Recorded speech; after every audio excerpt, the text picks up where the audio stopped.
Boa tarde, pessoal.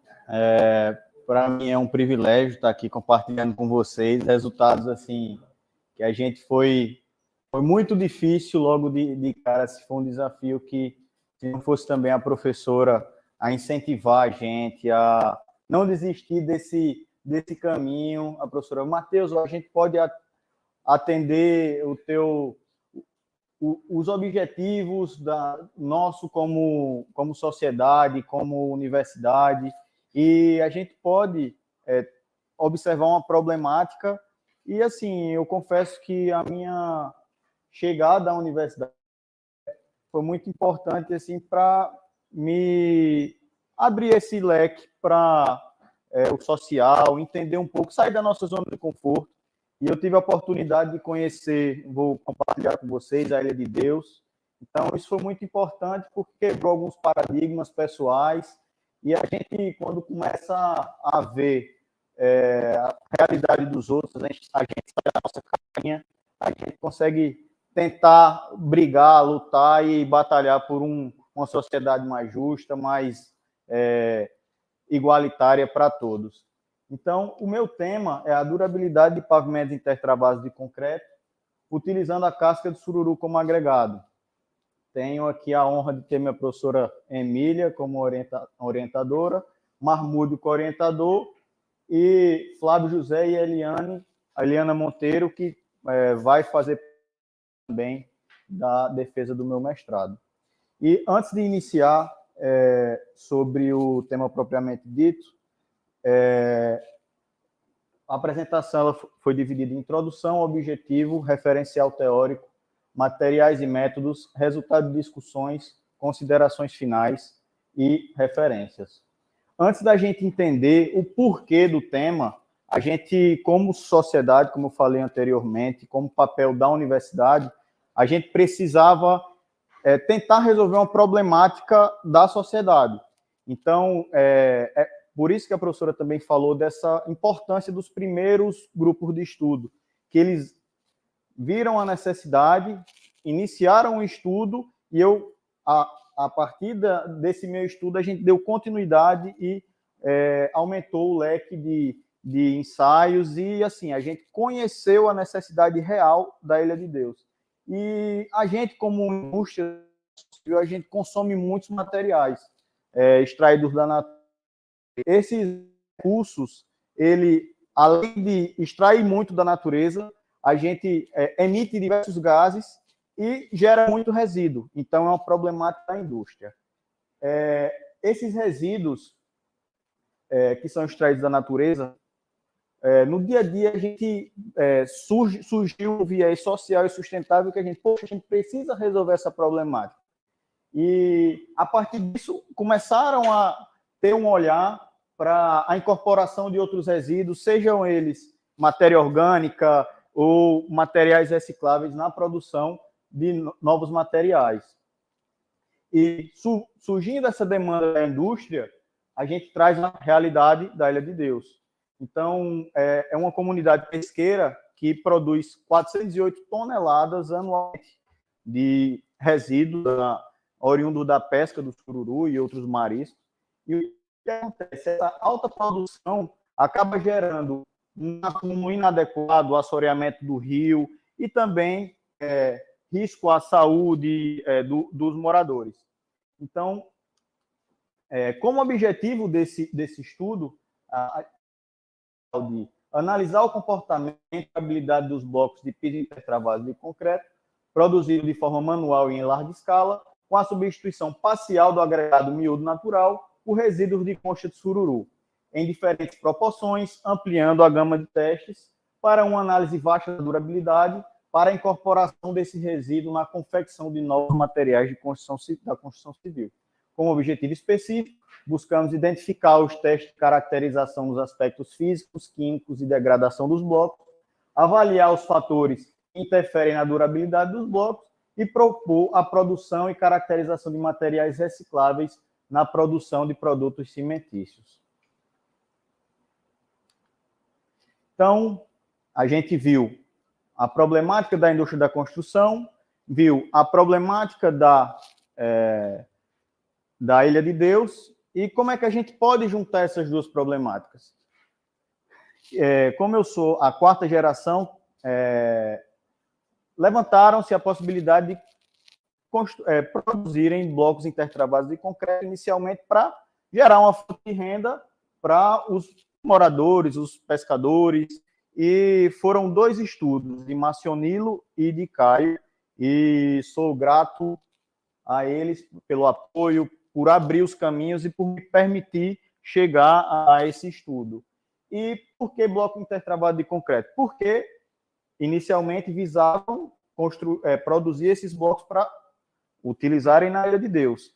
Mas aí, abrindo um pouco mais o leque, o que é o bloco intertravado de concreto? Ele é um bloco que ele é muito... admite vários... Ele pode ser utilizado tanto para passeio, estacionamento, vias de tráfego leve e pesado. E se a gente para pensar assim, poxa, o bloco intertravado de concreto, a gente vê muito na rua, ele é tão comum que a gente nem imagina. Então, é um bloco que ele aceita diversos tipos de formato, cores, e ele tem um grande espaço no mercado nacional e mundial. Então, a partir dos primeiros estudos,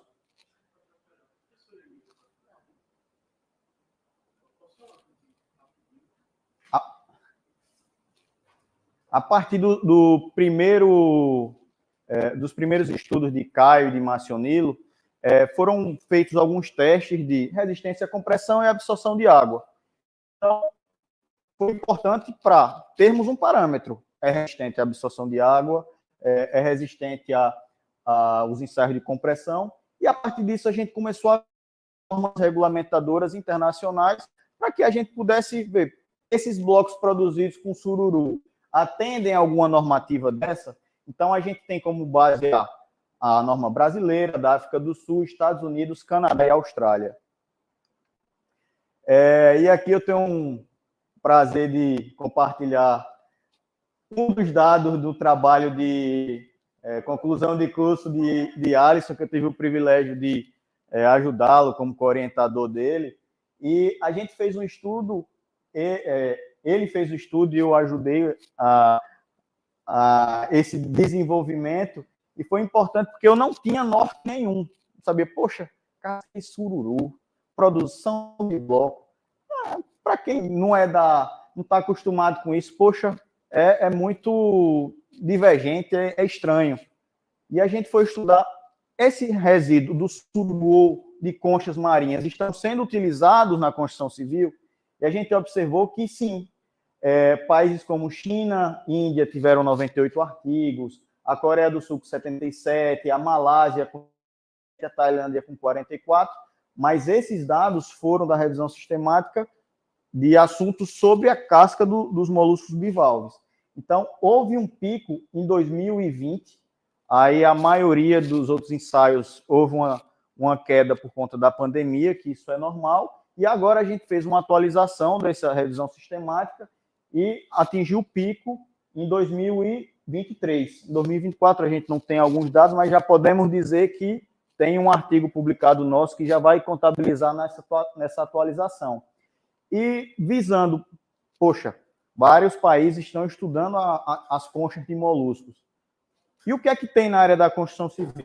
A gente viu que 37 estudos de 2013 e 2024 estão voltados para a área da construção civil, onde são aplicados no concreto, argamassa, pavimentos e isolamento termoacústico. E a China é o país que tem mais estudos sobre esse assunto. Como referencial teórico ainda, esses moluscos bivalves são em diversas regiões do mundo, então cada região tem seu molusco nativo, podemos dizer assim. Aqui é o sururu, e esses estudos contemplam a ostra, a vieira, o mexilhão, o berbigão, o caracol marinho, a crepídula e o nosso sururu. Falando um pouco sobre a metodologia que foi utilizada para o beneficiamento, a gente primeiro teve um estudo de Ariane, que ela utilizou em argamassa, e ela coletou, fez a triagem manual, fez a lavagem na peneira, ela fez a secagem em estufa, peneiramento para remoção de impurezas, uma nova moagem, o peneiramento para remoção de excessos finos e pulverulentos e a utilização nos concretos para fazer os ensaios. Só que ela utilizou assim, Marcionilo também, e Caio, já na outra geração, fez a atualização. E ele, essa etapa de apiloamento para redução de volume para produzir os blocos. Então, basicamente, a gente vai analisar esses dois estudos. O de Marcionilo, ele fez em larga escala com empresa parceira, e Caio fez de forma manual aqui no laboratório. As principais diferenças. A Infábrica seguiu todo o processo fabril, utilizou o cimento que eles já utilizavam, utilizaram as dosagens que eles realmente utilizavam na fábrica, e a produção, como é em larga escala, tiveram 200 blocos por família. Então, é uma produção grande.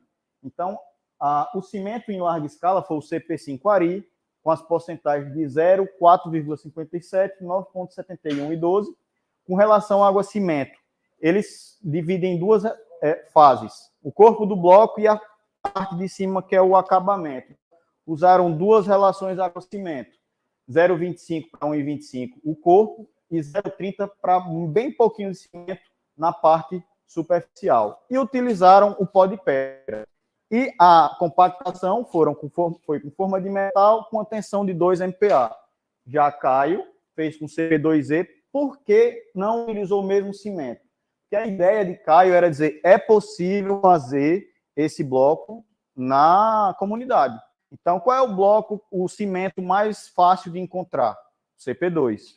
Então, ele usou o CP2E com as porcentagens 0, 5, 10 e 12,5. 50 blocos por família e a relação água-cimento de 0,45 para 1. Usou forma de plástico, a gente pode ver aqui, ó, na produção manual, forma de plástico, e o adensamento foram 3 pessoas diferentes, então a gente vai observar essa observação mais à frente, que pode haver influência nessa questão dos resultados. Como mapa metodológico, acho importante a gente falar sobre a visita na comunidade Ilha de Deus, que eu acompanhei Caio, entendi o receio de conhecer, questão de segurança, de como seria a logística, se era tranquilo uma pessoa de fora entrar na comunidade. Então, assim, foi muito, muito legal, que Caio abriu essas portas. Se fosse para mim chegar sozinho lá, seria um pouco mais desafiador, podemos dizer assim. Então, além de visitar e entender a realidade, a gente coletou, a gente viu o acúmulo desse resíduo, foi analisado os trabalhos e comecei a partir para os ensaios, que foram o MEV, que é a microscopia eletrônica de varredura, a resistência de ensaio, o ensaio de resistência à abrasão, que eu precisei fazer uma adaptação e cortar a parte superficial do bloco para que pudesse ser acoplado no aparelho de ensaio. Ensaio de congelamento e descongelamento, que esse aí foi o mais desafiador para mim, durou 4 meses esse ensaio e foi um controle absurdo de temperatura, de quando caía energia, então eu tive que fazer todo esse levantamento. O ensaio de resistividade elétrica do concreto e análise dos resultados. Sobre o MEV, a gente utilizou a seguinte metodologia: limpeza com trincha na parte superficial do bloco, foi quebrado com martelo e, em seguida, coletado todos os fragmentos para levar ao laboratório. No laboratório, esse fragmento ele é destinado à base de acoplamento, existe um processo de vácuo num período de 8 minutos e uma aplicação da camada de 9 nanômetros de ouro e paládio, o processo de metalização para poder realizar o ensaio. A metalização foram 3 etapas de 2 minutos e 57 segundos, o equipamento com o tipo de detector de elétrons secundários e ali a gente consegue ver a amostra acoplada no aparelho para a realização do ensaio. No segundo ensaio, foi o ensaio de resistência à abrasão, chama-se equipamento roda de borracha, onde há uma simulação do desgaste da roda de borracha no bloco, e esse abrasivo é uma areia com uma certa granulometria, que a gente buscar alguma no mercado, porque essa normativa, a norma americana, ela pede uma areia de Ottawa, e essa areia, a areia mais parecida com a areia de Ottawa é a areia de número 100 do IPT. Então, a gente conseguiu, graças ao professor Flávio José, porque também é uma areia um pouco complicada, não é todo mundo que consegue comprar, vem de São Paulo, e assim, a minha quantidade de aquisição era um saco desse só, então era assim, bem difícil essa logística, e graças a Deus, o professor Flávio José forneceu para a gente conseguiu essa areia para realizar o ensaio. E como eu precisei fazer a adaptação desse bloco, eu tive que levar numa marmoaria. E no processo de corte desse bloco, existe sujeira, poeira, sujeira de disco, de fragmentos de outros cortes de outros materiais. E essa amostra ela precisou passar por um processo de lavagem ultrassônica. Então, lavamos ultrassonicamente, depois houve a secagem de jato ar comprimido e passamos um período de 48 horas para que todas as amostras secassem por igual. Depois disso, essas amostras foram pesadas. O procedimento que a gente utilizou conforme a norma foi o procedimento C, com 100 revoluções em uma carga de 130 newtons e uma abrasão linear de 71,8 metros. Depois da pesagem, esse aqui é o equipamento. A areia, o abrasivo fica aqui, a gente acopla a amostra, aqui fica o peso, a gente desce e a amostra está sendo lançado o abrasivo tangencialmente à face do bloco. Então, durante esse período tem o desgaste e após o período, não sei se vocês vão conseguir observar aqui, esse é o desgaste do disco de borracha com o atrito e o abrasivo. Passamos agora para o terceiro ensaio, que foi o de congelamento e descongelamento. Eu precisei, inicialmente, fazer uma adaptação na minha cervejeira. Por muito tempo ela ficou cheia de tijolo dentro, 4 meses.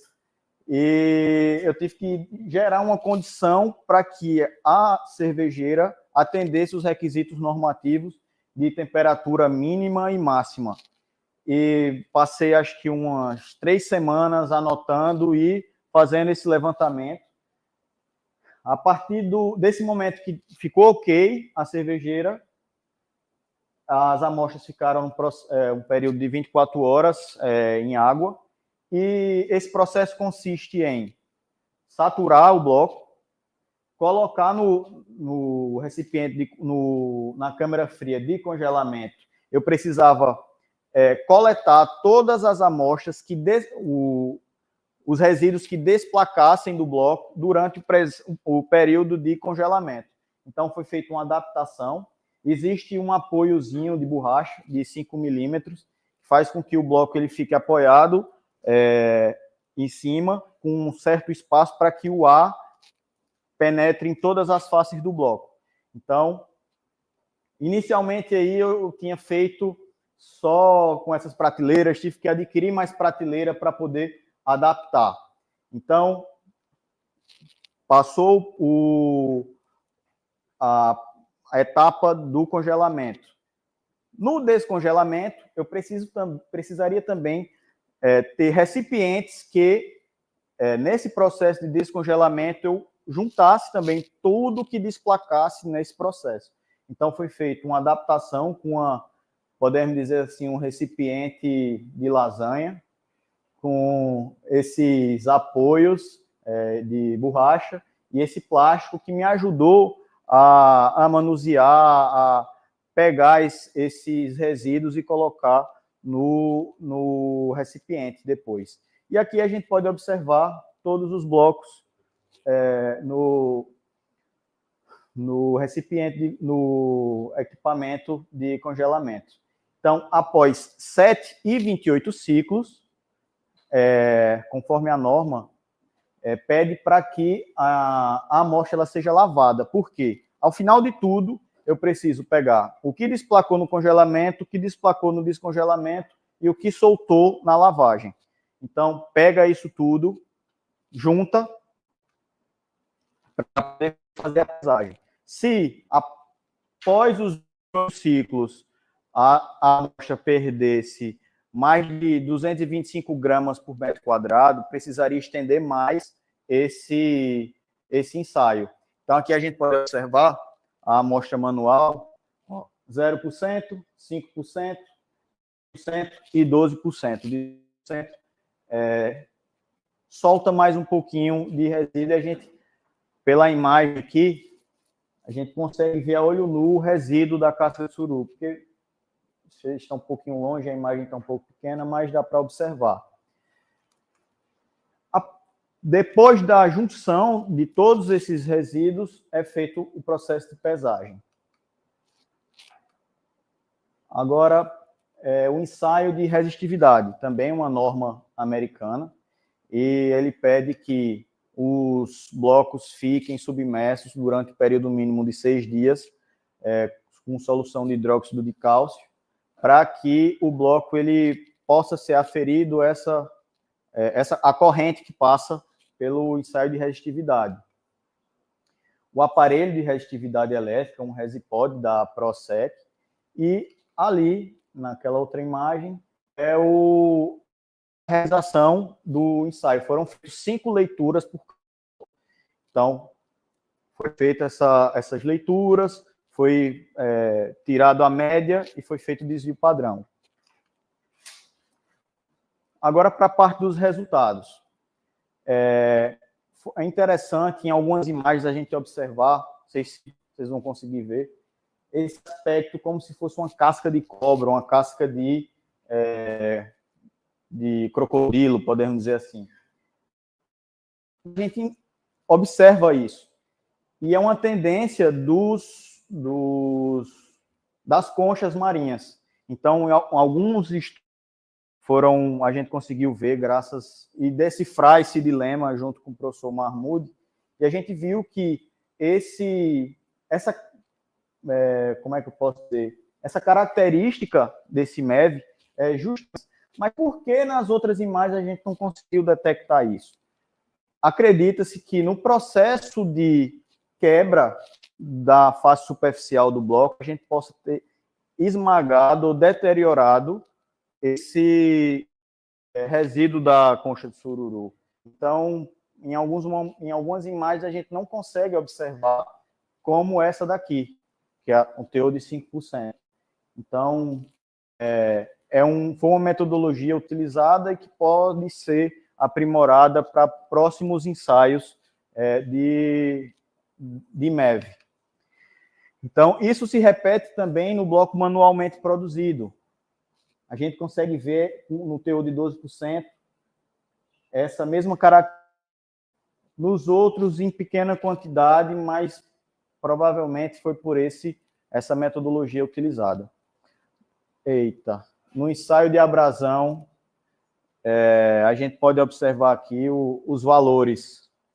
Não estão aparecendo, mas pela barra dos gráficos, a gente pode observar que as amostras produzidas em fábrica, o bloco referência, com 0%, ele considerando o desvio padrão, as amostras com 5% e 10% atenderam o especificado, o que foi observado no desempenho da amostra com 0%. Já os resultados das amostras manualmente produzidas, a gente pode observar com teor de 0%, até a amostra com 12% se comportou bem. Então, para o ensaio de resistência à abrasão, nos blocos produzidos manualmente, todos passaram. No ensaio de congelamento e descongelamento, aqui, o bloco produzido em fábrica, a gente fez com 7 e com 28 ciclos. O importante desse resultado foi que houve um maior desgaste nos primeiros 7 ciclos. Depois, com 28 ciclos, ele não chegou a dobrar o primeiro desgaste obtido nos 7 ciclos. Então, a gente pode observar aqui que o de 5, o de 10, considerando o desvio padrão, chegou bem próximo, e o de 12% passaram. E aqui eu trouxe uma imagem para mostrar para vocês que esse é do recipiente de descongelamento, o que desplaca, e ali é quando junta tudo. O que no descongelamento, no recipiente de congelamento e após a lavagem. Já no bloco manual, foi interessante porque o de 12%. Aqui a gente pode observar algo interessante. Você pensa, não, o cimento utilizado na produção Fabril, um cimento melhor, um cimento caro, um cimento mais resistente, perdeu mais do que o bloco com cimento simples, comercial.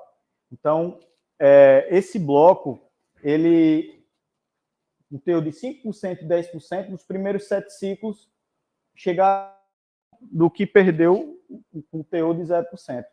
Já o de 12% estourou, perdeu uma quantidade elevada.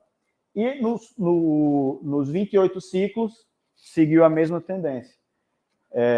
O bloco com 5% e 10% chegaram bem próximos, considerando também o desvio padrão, a amostra referência. O de 12% não atendeu.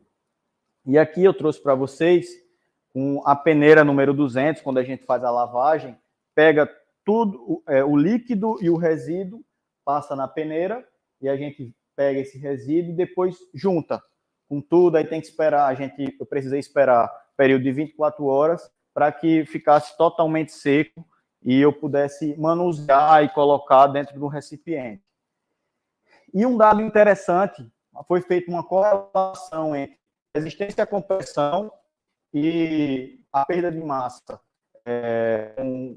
O ensaio de congelamento e descongelamento, a gente observou que os blocos com a maior resistência à compressão, eles perdem menos massa do que os outros. Então, foi interessante que essa tendência apareceu tanto no bloco, na produção em fábrica, como de forma manual.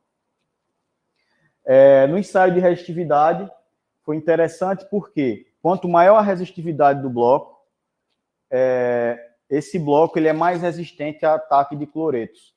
Então, aqui, em larga escala, quanto mais a gente colocava o resíduo, a resistividade aumentava. Então, é algo interessante para futuros estudos também. Se for para o lado do cimento, saber que a adição do resíduo da concha de sururu pode ajudar a proteger uma armadura de um concreto. Então, é algo a ser estudado e acredito que futuras gerações. Na produção manual, também, apenas o teor de 12%, que deu uma diminuída, chegou próximo dos 17%, mas ele ainda foi superior ao teor de 0%, o referência. Então, isso foi importante, a gente viu que seguiu, mas por esse resultado, a gente encontrou a seguinte justificativa. Devido à tortuosidade dos poros do bloco, isso pode ter afetado a emissão. Então, a passagem de corrente pode ter sido dificultada. Então, essa resistividade diminuiu, mas mesmo assim foi superior ao teor de 0%. A gente pode observar também, aqui eu já estou trazendo os ensaios de resistência à compressão, absorção de água de outros estudos para chegar e dizer o que atendeu em cada norma. Nós podemos observar que na produção em larga escala, com 0% chegou próximo a 13%, com 5% foi aumentando, com 10% aumentou, e com 12% foi maior do que 0%. Então, o Marcionilo, ele pensou assim, poxa, que legal, quando a gente bota o resíduo, vai aumentando a resistência. Vou fazer uma contraprova. Foi feita uma nova produção com teor de 0% para analisar se realmente batia. Então, foi feita uma nova produção, que eu adotei como NLFR, e quando foi feito, os valores subiram. Então, nesse estudo de Marcionilo, e a gente pôde observar que provavelmente deve ter tido algum problema nessa questão das dosagens ou do controle de qualidade, que provavelmente, se isso fosse seguir a tendência da nova, esses valores, com 5%, 10% e 12%, provavelmente seriam diferentes do encontrado no primeiro estudo. Já no ensaio de compressão, nos blocos produzidos manualmente, a gente pode perceber aqui que ficaram bem próximos. Até o teor de 12%, ele chega quase, considerando o desvio padrão, ao valor de referência. Então, já foi um resultado importante nesse estudo de resistência à compressão na produção manual. No ensaio de absorção de água, na produção em larga escala, a gente pode observar que, nesse estudo, quanto mais era acrescentado o valor do resíduo, o bloco ele ia absorvendo menos. E também levantou essa questão. Poxa, se eu botei o resíduo e aumentando a resistência à compressão, e também acrescentando o resíduo, está diminuindo a absorção de água, isso é bom, interessante, para as normas regulamentadoras. Aí, vamos fazer a contraprova? Fez a contraprova e observou que o mesmo bloco referência teve um índice de absorção de água muito menor do que o primeiro ensaio. Então, é outro parâmetro que faz levar a crer que houve algum déficit nessa questão desse controle. Já na produção manual, a gente pode observar que o que absorveu menos água foi o teor de 5% e o de 12%. Então, poxa, por quê? O de 5%, o de 12% e o de 10% absorveu mais. Aí a gente traz lá para aquele processo de compactação. Foram 3 pessoas diferentes, 2 homens e uma menina. Então, mesmo 2 homens musculosos, tudo, existe uma força diferente de cada um. Então, tendo essa desconformidade na força aplicada no processo de compactação, podem ter afetado essa questão da compactação desses blocos e alterado alguns resultados. A discussão dos ensaios. Podemos dizer, de modo geral, que os blocos em larga escala, ele atendeu, de modo geral, a norma australiana para ciclovia e estacionamento, para resistência à compressão, e tráfego leve na nova linha de produção com teor de 0%, a norma sul-africana. Então, para os requisitos de abrasão, apenas o teor de 12% não atendeu, e congelamento, descongelamento e resistividade foram bons. Para a absorção de água, o teor de 0% e o de 5% não atenderam, mas é algo que pode ser resolvido com futuros estudos, com adição de aditivos que permitam, bloqueiem essa passagem de água. Já na produção manual, a gente pode observar que a bandeirinha do Brasil apareceu ali. Então, é bem legal isso, que a gente vê um estudo nosso que atende às normativas da nossa realidade, do nosso dia a dia. Então, com teor de 0%, 5% e 10%, atendem para tráfego leve no Brasil, relacionado à resistência à compressão, e atenderam também a norma sul-africana e australiana. Até a porcentagem de 12% atendeu tráfego leve, ciclovia e estacionamento e tráfego leve. Então, é muito importante ver que esses resultados podem ser utilizados, essa metodologia também, em outros países. Novamente, em relação à absorção de água, não foram resultados que atendeu a brasileira, mas atendeu a sul-africana, e algo que pode ser resolvido, como eu disse anteriormente, com essa questão de ativos. Resistência à abrasão, congelamento e descongelamento e resistividade foram bons. Então, de modo geral, a gente pode dizer que é um bloco que atende os requisitos de resistência à compressão, absorção de água, resistência à abrasão, resistividade, congelamento e descongelamento, e que o teor ideal é de até 10%. E esses blocos podem ser utilizados em regiões de variações de temperatura, em baixas temperaturas, e pode ser um bloco utilizado em regiões de invernos mais severos. Desse modo, a gente, com esse bloco, vendo e realizando esses ensaios, a gente pode resolver uma problemática da indústria da construção civil, que é tentar destinar um resíduo que não estava sendo utilizado em nada, só prejudicando uma sociedade, extrair menos recursos da natureza, gerar um produto novo, gerar valor ao resíduo, que pode ser mais uma fonte de renda para os pescadores, não só vendendo a carne do sururu, mas também o resíduo que ele gera, e produzir novos materiais da construção civil e proporcionando aos moradores da Ilha de Deus um ambiente melhor de se viver. Algumas referências. E meu muito obrigado.